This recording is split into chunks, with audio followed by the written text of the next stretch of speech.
आणि बुलेटिनच्या सुरुवातीलाच महत्त्वाची बातमी आहे। पार्थ पवार प्रकरणी खरगे समितीची मुदत आता संपली आहे। खरगे समितीच्या भूमिकेवरती राज्य सरकारचं मात्र मौन आहे। या प्रकरणातील अनियमिततेची चौकशी करण्यासाठी नेमलेल्या विकास खरगे समितीचा 1 महिन्याचा वाढीव कार्यकाळ हा मंगळवारी संपलाय। मात्र हा कार्यकाळ संपूनही आता अहवाल नेमका काय किंवा खरगे समितीची भूमिका काय यावर सरकार देखील मौन बाळगून आहे।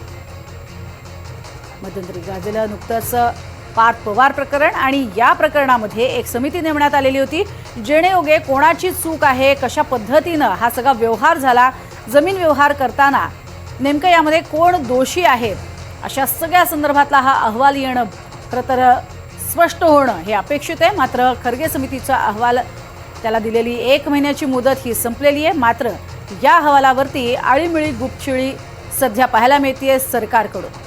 मात्र सरकारचं हे मौनच खूप काही बोलणारं आहे आणि सध्या पार्थ पवार प्रकरणामध्ये आतापर्यंत ज्या अटक झालेल्या आहेत किंवा आतापर्यंत येत्या काळामध्ये ज्या पद्धतीने कारवाई होणं अपेक्षित आहे तशी होत नाही, अशी टीका ही वारंवार होती।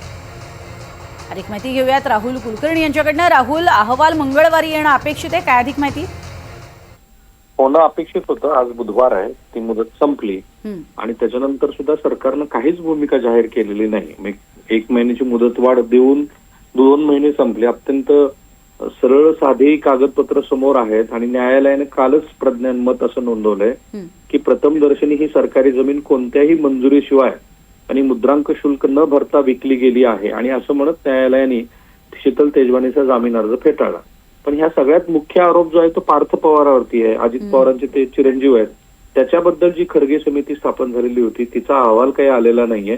बरं, फक्त अहवालच नाही आलेला तर त्याला काही मुदतवाढ दिली आहे, पुढे काय करायचं काही सांगत नाही सरकार। त्यामुळे चर्चा अशी आहे की आधीपासून असं जे विरोधक म्हणत होते, सामाजिक कार्यकर्ते म्हणत होते की सरकारची भूमिका ही पार्थ पवारला वाचवण्याचीच दिसते आहे, तशाच स्वरूपाची चर्चा पुन्हा सुरू झाली आहे। महसूल विभागातले वरिष्ठ अधिकारीही काही सांगत नाहीत।